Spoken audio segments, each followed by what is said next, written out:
Bienvenido a esta tercera entrega del mes de enero del 2025 sobre el dólar. Y la gran pregunta que se está haciendo todo el mundo es, ¿por qué sigue sobre los 1.000 pesos? Muchas personas ya decían que estaba sobrecomprado, que iba a caer muy pronto de los 1.000 pesos, pero la verdad es que se ha mantenido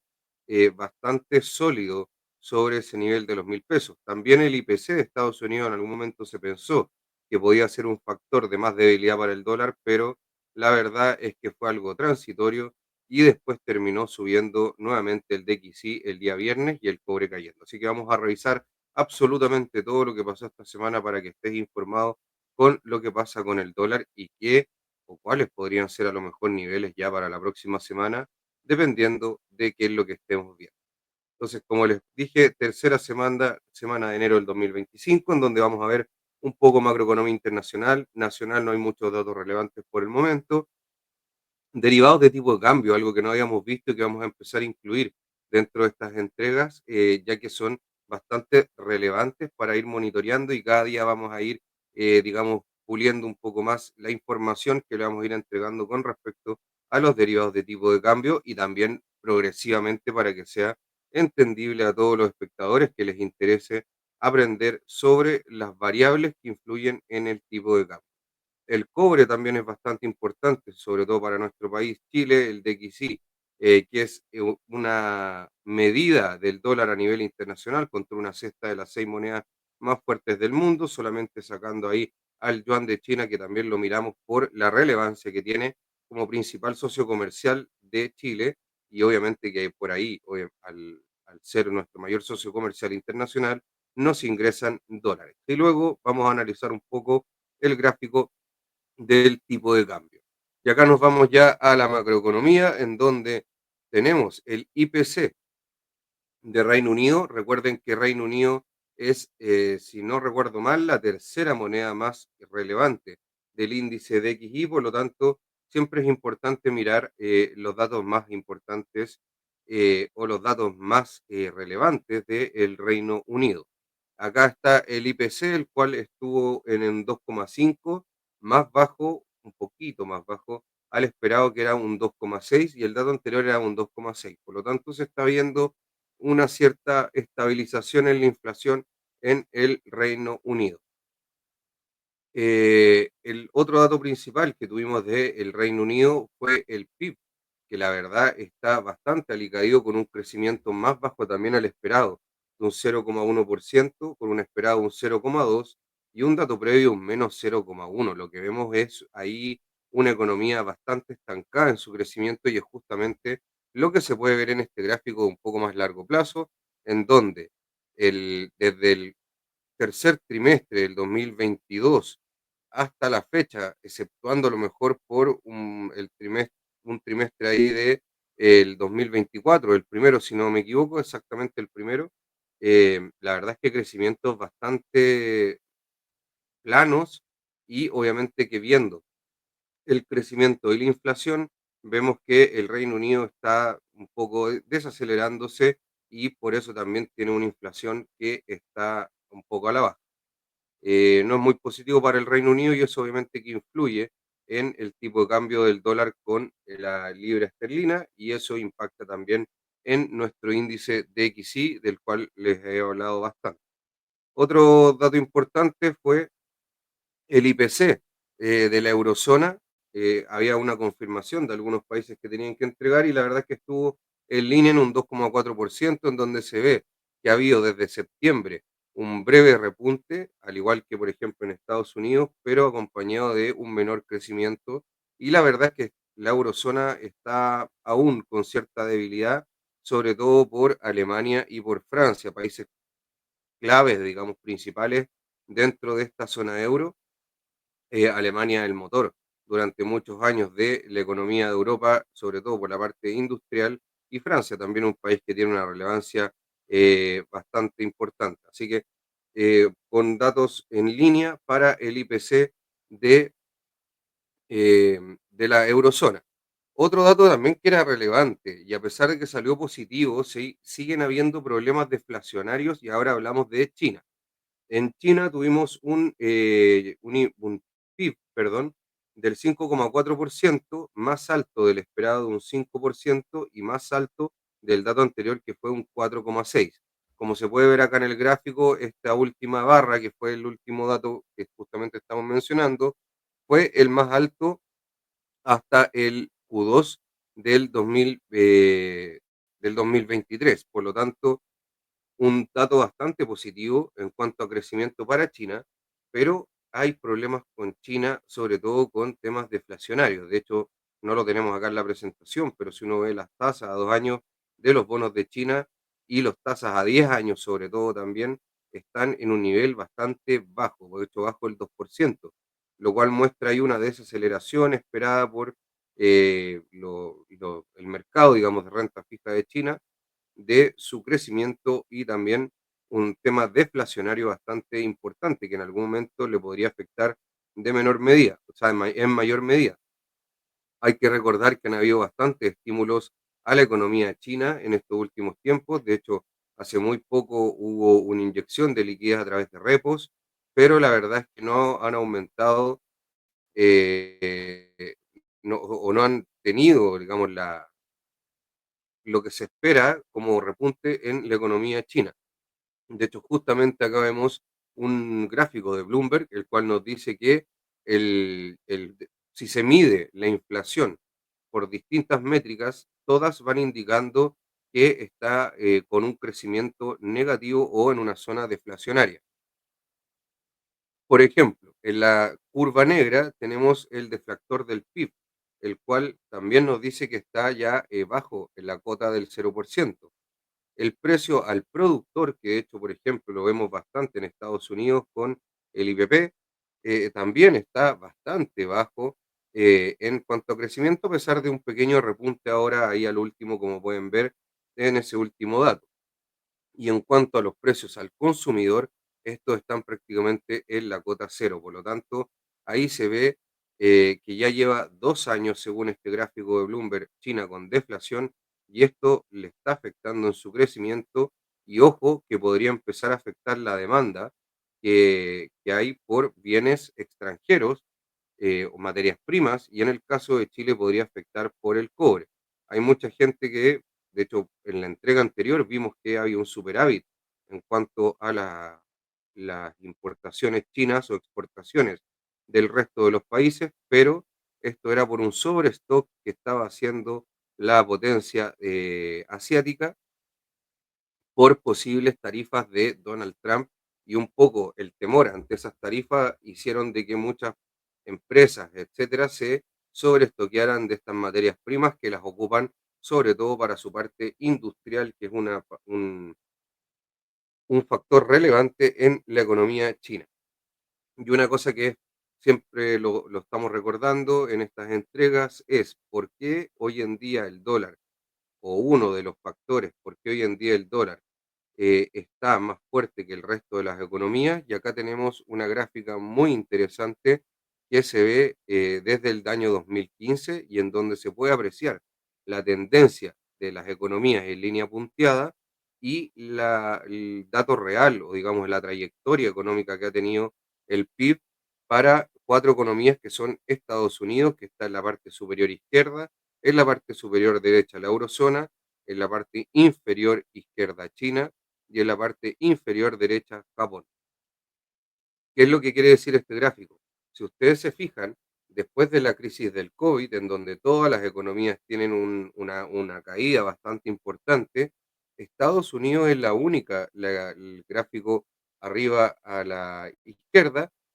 con línea verde, es la única que cerró la brecha entre la tendencia que venía trayendo y el dato o con el impacto, digamos, de la crisis del COVID. Por lo tanto, esta brecha que se cerró es bastante relevante para entender por qué el dólar está más fuerte que el resto de las monedas a nivel mundial. Por supuesto que hay muchísimos otros factores, pero es uno que es bastante relevante. Eh,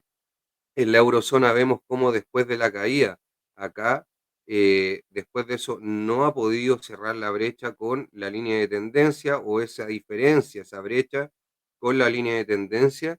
y se ve en el forecast que la verdad es que no va tampoco a hacerlo. En el forecast de Estados Unidos se sigue viendo que converge el crecimiento real al tendencial y de hecho eso lo vemos, por ejemplo, en la última entrega de resumen de la Fed, en donde nos dicen que el crecimiento tendencial de Estados Unidos hoy en día es cercano al 2% y el crecimiento económico está siendo más elevado, por lo tanto, está muy en línea con lo que estamos viendo en estas gráficas. En la parte de abajo, a la izquierda, China, en la gráfica con curvas rojas, vemos cómo traía una tendencia bastante acelerada con respecto a la eurozona, a Japón, mm, también con respecto a Estados Unidos, pero un poco menos. De hecho, ahí tenemos las dos que tienen una tendencia más empinada, Estados Unidos un poco menos que China, pero el problema de China es que después del COVID no ha podido tampoco cerrar esa brecha y de hecho es bastante amplia, al igual que en la eurozona. Ahí podemos ver en la eurozona que esa brecha es bastante amplia. Acá se cerró y acá Japón la venía un poco cerrando. Entonces ahí muy relevante lo que ha empezado a pasar con China y el forecast también nos dice que no es probable que vaya a cerrar esta brecha. Y Japón también en una situación similar, cerrando un poco más la brecha, pero con una línea de tendencia bastante plana en cuanto a crecimiento, por lo tanto, ahí obviamente que Japón tiene hace mucho tiempo problemas de crecimiento estructurales que no son parte de esta presentación, pero es importante revisar justamente la eurozona por la preponderancia que tiene en el índice de XY. Japón también es la segunda moneda más importante, la tercera es la libra esterlina, y obviamente que China por ser nuestro principal socio comercial con China. Acá tenemos algo un poco más técnico, pero que ha explicado un poco también el hecho de que suba el dólar a nivel de las tasas de Estados Unidos. Y acá nos dice la lámina que la curva de rendimiento de Estados Unidos se ha empinado enormemente frente a otros países desde las elecciones.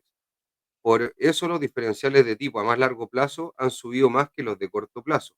El diferencial a plazo de 2 años y 2 años está detrás del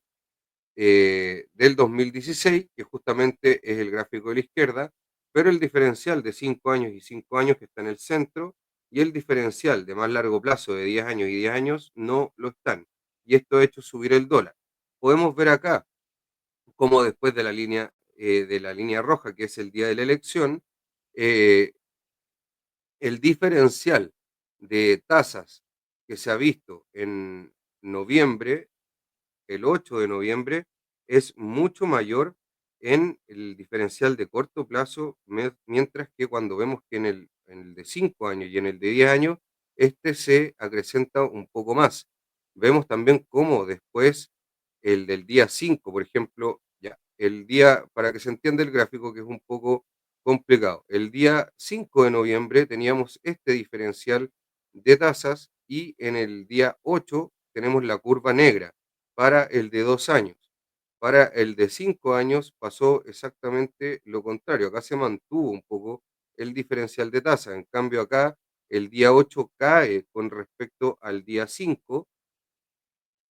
Acá cae con respecto al día 5 y esta caída acá es aún mayor para el de 10 años. Por lo tanto, acá vemos justamente lo que están diciendo de que estos diferenciales de tasa a largo plazo ha sido mayor la respuesta que tuvo posterior a la elección que los de corto plazo. Y esto también se ha visto en cómo se ha empinado la curva de tasas de Estados Unidos en este último tiempo, en donde las tasas de largo plazo han subido, de hecho, justamente hemos revisado las de 10 años en presentaciones anteriores, eh, mientras que las de 2 años y 1 año se mantienen más o menos ancladas en la misma zona y de hecho muy en línea con las tasas de fondos federales de la Fed de un 4,5 y 4,25. En ese corredor, digamos, se han mantenido muy bien ancladas. En cambio, las de 10 años y también las de un poco más corto plazo, 5, 8 y de 20 también de más plazo, se han expandido mucho más con esta curva de tipos que se ha empinado en Estados Unidos. Esto también ha fortalecido al dólar. Y ahora vamos a ver ya otro tema que es justamente el tipo de cambio real que nos entrega el Banco Central de Chile, en donde nos dice que el dato está en 106,33. ¿ya? El el punto máximo que vemos un poco más abajo, un poco más atrás, en el año 2022, que está muy en línea con esos 1060 que alguna vez alcanzó el dólar, nos hablan de una desviación hasta el 120, que es la más alta que hemos tenido, y lo vamos a ver después en la gráfica siguiente, en el largo plazo. Hay que entender que este tipo de cambio real es el peso ajustado por la inflación local versus el dólar ajustado por la inflación de nuestros principales socios comerciales y Estados Unidos. Cuando el tipo de cambio real está más, digamos, el peso no está, por decirlo, sobredevaluado, es cuando se encuentra en torno a los 100 o bajo los 100. Cuando se encuentra sobre los 100 quiere decir de que el peso está, digamos, por fundamento, según el Banco Central, está más devaluado de lo que debería ser. Por lo tanto, vemos que está ahora hoy en día en 106, llegó a niveles de los 110 anteriormente y vamos a ver qué es lo que pasa ahora en estos próximos días. Por ejemplo, si se fijan en esta parte, este es de muy largo plazo esta gráfica, después del año 2020, que está justamente acá, se ha venido subiendo sistemáticamente el tipo de cambio real, ya que por supuesto que nos encontramos peor que el resto de las economías del mundo. En cambio, anteriormente, cuando tuvimos tipos de cambio, por ejemplo, en la década de los 90 a los 2000, tuvimos tipos de cambio en los 500 pesos, etcétera. Obviamente todo eso ajustado a la inflación local e internacional, como les dije, teníamos un tipo de cambio real que estuvo en un momento bajo los 80. Y esto nos quiere decir cuán competitivos básicamente somos versus el resto de las economías con las cuales nos relacionamos, en donde en ese tiempo teníamos una competitividad mucho mayor, y también uno de los problemas estructurales que tiene Chile en este último tiempo es justamente esta competitividad, esta productividad que tiene la economía con respecto a, digamos, la economía desarrollada o la economía emergente. Por lo tanto, hemos visto que ya desde la época del 2000 empezó a subir el nivel del tipo de cambio real, pero siempre entre los 90 y los 100, pero ya ahora se está situando entre los 100 prácticamente y los 110, en donde vemos que tenemos una moneda, digamos, que está mucho menos competitiva que el resto de las economías con las cuales nos relacionamos. Otra cosa que es importante, como les dije, son los derivados, ya que acá, por ejemplo, tenemos una gráfica de monto transado de moneda extranjera versus moneda nacional, de spot más derivados. Hay que explicar de que las transacciones spot son básicamente cuando yo hago compra-venta de dólares y me entregan esos dólares en una cuenta o en billetes, con la transacción, digamos, una transacción, y estas tienen que ser,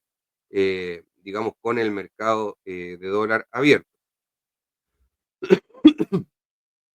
Los derivados, por otra parte, son instrumentos que, dependiendo de para qué es lo que sean, fijan el tipo de cambio o sirven como, digamos, intercambio de divisas, algunos, por ejemplo, el cross currency swap, como intercambio de divisas para poder traer dólares al país, y esto lo hacen ciertas instituciones financieras. Por lo tanto, los derivados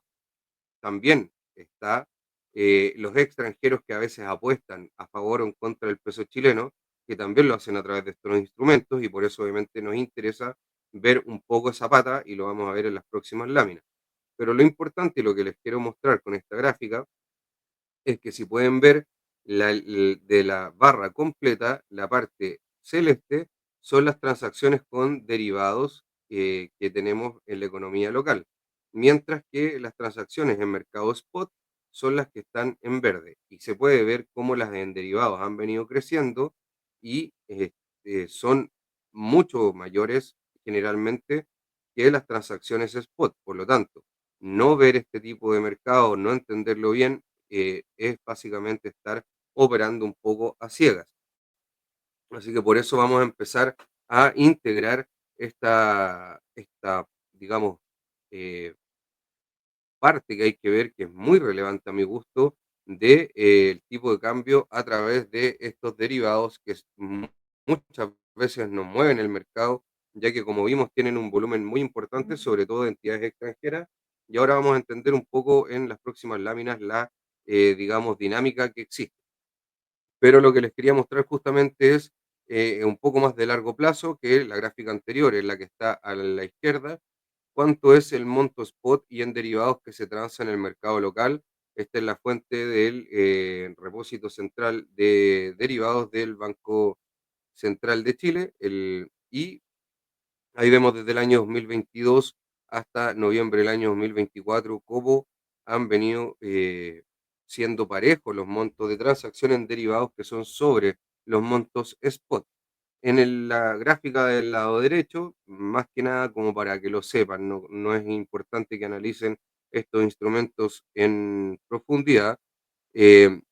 de los derivados que existen de dólar peso, los que más se transan son los forward y los FX swap, ¿ya? Los instrumentos forward en términos muy rápidos, acá obviamente queda para hablar mucho con cada uno de estos instrumentos, pero básicamente son instrumentos en donde en un plazo mayor al actual se fija un tipo de cambio con un cierto costo y no se puede, digamos, es una obligación hacer frente a este contrato cuando llegue la fecha. Entonces, cuando yo llegue la fecha, tengo que, en el fondo, compensar si terminé ganando o perdiendo con esta fijación del tipo de cambio a futuro con respecto al tipo de cambio que hay en ese momento, que obviamente no es muy fácil saberlo. Eh, los FX swap básicamente son algo similar, pero que sirven para poder hacer intercambio de divisas que se ocupan mucho, por ejemplo, en los bancos. Al igual que el cross currency swap, los swap básicamente son, en términos muy simples, varios forward a futuro, o sea, varias fijaciones de plazo a 6 meses, un año, etcétera, hasta el plazo que yo quiera, con distintos plazos que se llaman patas, en donde yo tengo básicamente intercambio entre divisa local y divisa norteamericana. Por lo tanto, esto, como les vuelvo a repetir, estoy hablándolo en términos muy simples, muy básicos, ya vamos a hacer videos un poquito más, tampoco tan complejos, pero un poco más especializados en este tipo de derivados, pero eh, por el momento eso es importante nomás para que lo sepan como cultura financiera. Las opciones y otros, la verdad es que son bastante pocos y opciones hay muy pocas en el mercado local. Esta gráfica es bien interesante ya que podemos ver que las posiciones justamente positivas son las que tienen posiciones largas eh, con respecto al dólar peso y las posiciones negativas son justamente las posiciones cortas visto desde nuestra moneda. En caso, por ejemplo, de Estados Unidos o de un fondo extranjero, por supuesto que irse largo con el dólar e irse corto contra el peso. Entonces, ahí tenemos que ver desde dónde se ve. Podemos ver que los fondos de pensiones son un actor relevante, que dentro de las barras son la parte azul. Las compañías de seguro tienen una participación menor con la línea, con la parte gris. Las AGF con la parte verde también son prácticamente casi irrelevantes y otros sectores a veces también interactúan un poco más y serían los que tienen básicamente posiciones largas a favor del peso y en cambio, en contra son empresas del sector real, que básicamente son empresas importadoras o exportadoras, y también no residentes, que ahí justamente tenemos el sistema eurodólar, tenemos la parte de hedge funds o distintos tipos de fondos que apuestan contra nuestra moneda o en contra o a favor, etcétera. Hay que entender ahí que la parte de empresas del sector real no es que estén apostando contra el peso, sino que por un tema de cómo ellos cubren, y eso es muy importante, cómo van cubriendo sus operaciones de tipo de cambio por su operativa de importación o exportación, quedan, digamos, con la parte, la pata negativa. Ya no es que se dediquen a estar apostando contra el peso ni nada por el estilo, generalmente lo hacen justamente para cubrir sus ingresos o sus costos, dependiendo de son exportadoras o importadoras y poder en el fondo tener poder tener flujos de caja proyectados un poco más estables y evitar justamente la volatilidad del dólar. Les comento también que en THX Capital podemos hacer operaciones para nuestros clientes de mercado spot y también hacemos operaciones forward en caso de que sean inversores que quieran especular o también en caso que sean empresas justamente de este sector real que quieran cubrir sus operaciones en la fluctuación del dólar, tanto de exportación, que serían sus ingresos, o de importación, que vendría en la parte de sus costos. Y acá vemos un poco los derivados del mercado de divisas, en donde acá también el Banco Central nos muestra cómo este, desde el 16 de diciembre, esta es una muestra un poco en detalle, vemos que ya desde el día 30 de diciembre en adelante, las operaciones en mercado, perdón, de no residentes ha aumentado tanto en las operaciones de derivados y spot, que está en la curva azul, como en las operaciones de derivados, que es la curva roja, y en donde podemos ver también que prácticamente casi toda la transacción, porque estos son montos transados de spot y forward en la línea roja, y de instrumentos derivados, prácticamente casi todo forward en la línea roja. Vemos como casi son los mismos niveles de transacciones y eso también nos dice que los no residentes, básicamente cuando hacen operaciones con nuestra moneda, la hacen a través de instrumentos derivados. Y eso es muy importante porque esto se conecta mucho con el sistema euro-dólar o de dólar offshore, en donde los famosos instrumentos derivados, los cross currency swap o FX swap son relevantes y son la forma en que opera el mercado internacional con el mercado local para el intercambio mayoritario de divisas. Acá ya nos vamos un poco más a la parte de análisis técnico, en donde vemos que el cobre rebota o cae de la zona del 4.4, no aguanta, no puede superar esa zona que la habíamos mencionado anteriormente y tiene una caída hasta el 4,35 dólares. Por lo tanto, muy relevante que no haya podido pasar esta zona técnica. Vamos a ver ya lo que pasa la próxima semana, pero por ahora creo que van a haber bastantes tensiones en cuanto al cobre y esto no va a permitir un alza de precios muy relevante por el tema de las posibles tarifas de Donald Trump. Hay que recordar que Donald Trump asume el día 20 de enero, el día lunes, justamente después de esta entrega, pero hay que ver porque se ha especulado mucho con las tarifas, si van a ser perjudiciales. Scott Bessent, el nuevo secretario del Tesoro, salió diciendo de que no le gustaban las tarifas tan agresivas, por lo tanto hay que ver realmente qué va a pasar con este tema de las tarifas, pero por supuesto, esta incertidumbre va a mantener cierta tensión en el cobre y obviamente no creo que tenga espacio para subidas muy amplias por el momento. El DXY vemos que en un momento llegó a los 110, pero luego cae a los 109 y acá podemos ver en el largo plazo cómo en el año 2023 empezó a caer el DXY por mayores expectativas de recorte de tasa de la Reserva Federal. Viene el recorte acá en la línea negra el 18 de septiembre y cae un poco más, pero luego empezamos a ver datos de inflación. El mercado empezó a ver que no iban a venir muchos más recortes y empezó a subir y empezó a apreciarse el dólar con una economía, como les digo, Estados Unidos creciendo más fuerte. También en un momento empezaron tensiones con todo esto en los mercados monetarios internacionales, sistema eurodólar, y por supuesto que esto empezó a producir de que la divisa norteamericana empiece a subir. Y como les dije, viendo ya un poco más con un zoom, digamos, un poco más amplio, vemos justamente el recorte acá del 18 de septiembre, en donde empezó a subir, y hoy en día en las zonas que está acá, vemos que lo primero llegó a la zona de 110 y cayó, pero justamente rebota en los 108,5 en este canal que tenemos marcado en horizontal,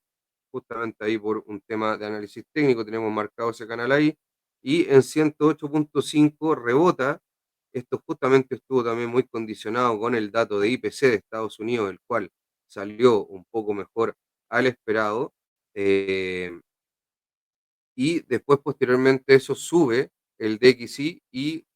pero no logra superar el nivel de los 109,5, y en caso de seguir subiendo, el primer nivel sería el de los 110, por supuesto, y después, por supuesto, ya el de los 111, 112 serían niveles relevantes, pero primero tiene que romper con claridad, perforar este nivel de los 110 para seguir subiendo. En caso de caer, lo mismo para el 108,5, y por mientras va a mantenerse a lo mejor un poco en este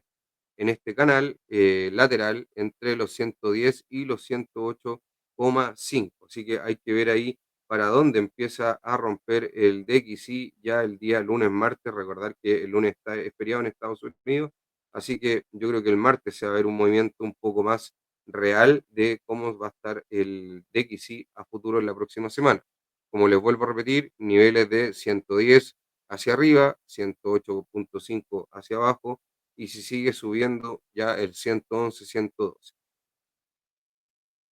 Acá vemos el yuan, el cual es una moneda relevante. Acá vemos en el largo plazo este nivel del 7, perdón, 35, en donde China, con esta famosa deflación que hemos visto ya en los últimos 2 años, y por eso pusimos esta gráfica que parte ya desde prácticamente principio del 2023, y en caso de llevar 2 años en deflación, estamos justamente en la parte que nos interesa, de acuerdo a la lámina que vimos de Bloomberg, en donde vemos que el nivel de 7,35 ha sido clave, y por ahora el gobierno de China está intentando mantener esa zona, no perderla, para no seguir la devaluación de su moneda. Entonces, muy relevante tener claro ahí el 7,35 entre el yuan y entre el dólar y el yuan. Acá vemos el dólar contra el euro, en donde vemos que está en un nivel de 0,9735, con donde llegó a tocar el nivel de 0,98, pero el nivel más relevante en caso de poder romper el 0,98 sería la paridad del euro con el dólar en uno, en donde la verdad es que si es que esto llega a pasar, por el peso que tiene el euro en el DXY tendería a subir, yo creo, perfectamente hasta los 111, 112. Por lo tanto, mucho ojo por el tema del peso que tiene el euro en el DXY, en que pueda llegar a niveles del uno o de la paridad el euro con el dólar. Hay que recordar que Europa, como les decía, está con una economía bastante débil, está con una economía bastante estancada. Por lo tanto, si Estados Unidos se sigue apreciando, sigue teniendo una economía fuerte, el dólar, perdón, no Estados Unidos, eh, podría ser que llegue a ese nivel del uno. De hecho, muchos hablan de que podría ser un nivel, digamos, de más largo plazo, con las nuevas, o justamente esta diferencia que se ha producido entre Estados Unidos y Europa, que viene muy en relación con las láminas que le mostré más arriba de su crecimiento, en donde Europa no se ha podido recuperar y Estados Unidos va a toda marcha. Acá un poco con ya el dólar contra el peso chileno, en donde vemos el nivel ahí de los 1000, el cual es clave, y también el corte del 18 de septiembre, en donde empezó a recortar tasas la Reserva Federal. Vemos acá que en el año 2022, que justamente cuando vimos un tipo de cambio real más alto o más sobre depreciado el peso, vemos que llegó a los 1060, y posteriormente no pudo romper acá este nivel psicológico de los 1000 hasta la fecha actual, donde acá vamos a hacer un zoom y vemos ahí cómo hizo una ruptura a los 1000, que está con esta línea roja y después negra, en donde esta semana, y después de esa ruptura clara que tuvo a los 1000, perdón, no esta semana, desde esa ruptura que tuvo clara a los 1000, ha venido oscilando entre los 1020, 1022 y los 1000. Ahí está haciendo, digamos, una lateralización el precio del dólar peso, lo cual es muy normal porque el nivel de los 1000 es un nivel bastante psicológico, pero podemos ver que las debilidades internacionales y también nacionales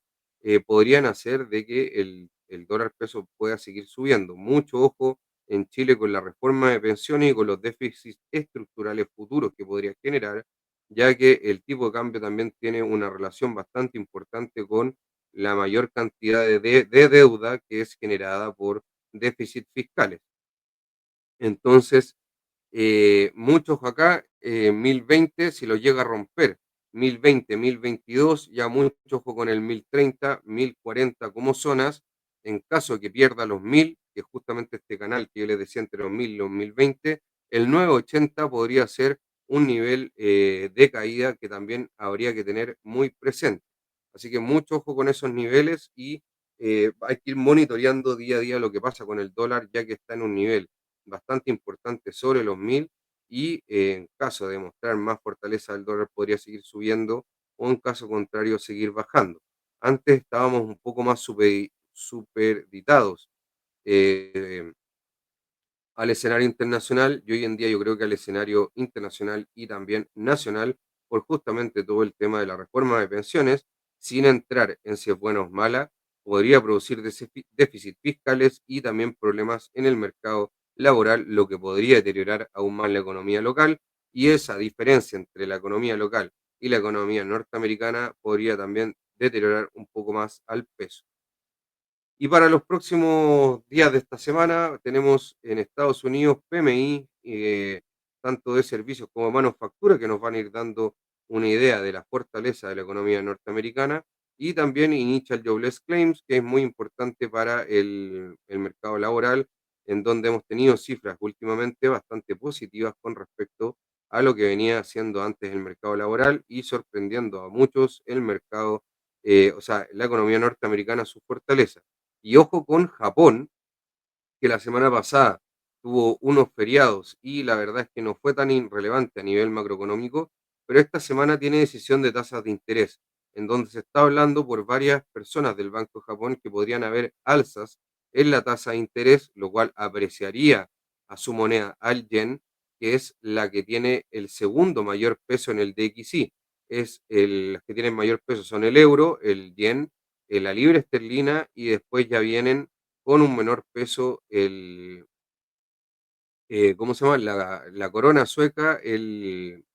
la,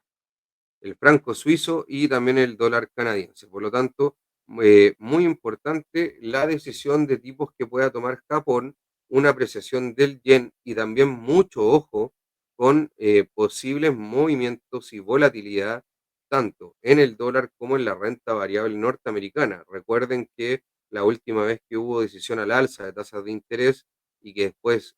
o que hubo intención y que después no sucedió, fue cuando sucedió el tema del carry trade. Así que mucho ojo, ya que eso también podría provocar volatilidad en los mercados y importar en nuestro análisis. Así que ya para ir cerrando, vamos a ver el gráfico en donde, como les decía, el DXY está justamente, lo vamos a ampliar un poco, en este canal entre los 110 y los 108.5, haciendo acá en el 50% de este gap, haciendo acá el 109. Hizo acá prácticamente la mayoría del rechazo, obviamente pasó acá una pequeña mecha de la vela, pasó hacia abajo el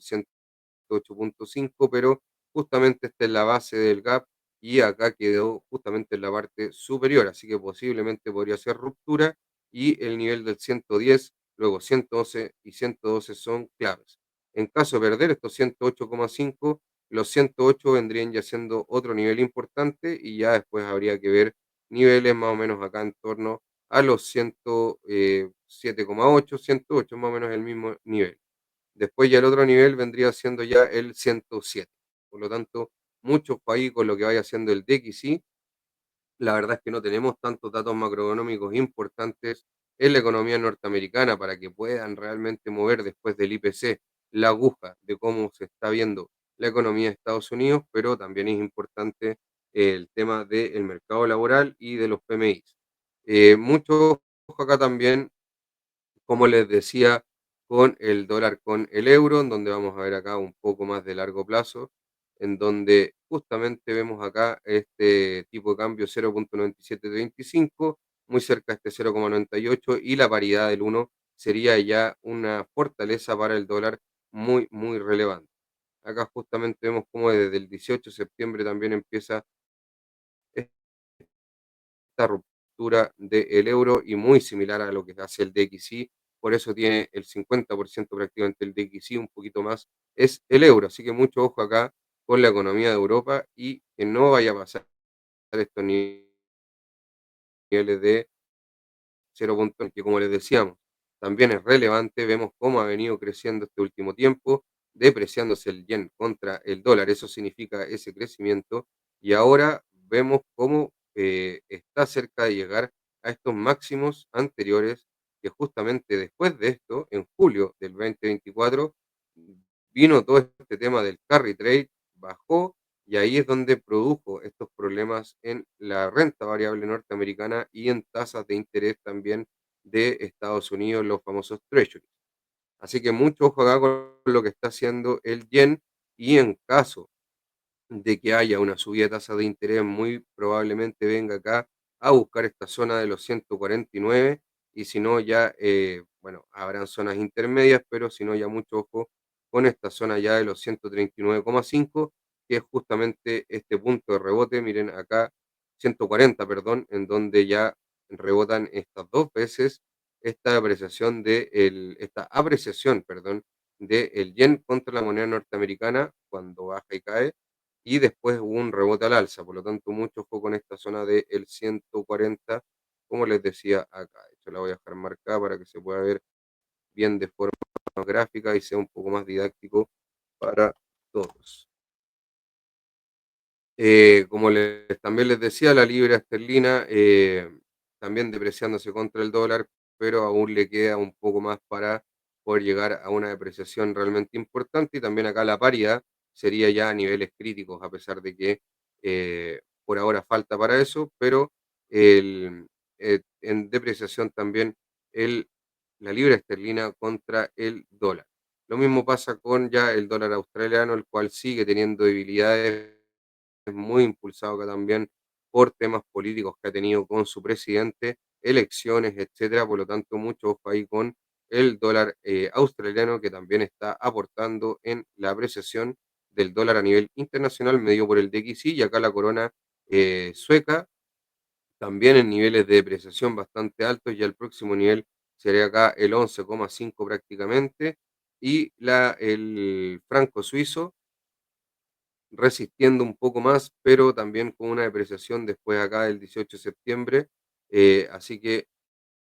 acá están las principales monedas. Como les he mostrado anteriormente, el yuan o renminbi de China, el cual está el gobierno chino luchando contra esta deflación y este 7,35, que es un nivel clave, en donde si vemos a largo plazo nunca ha estado tan depreciado contra el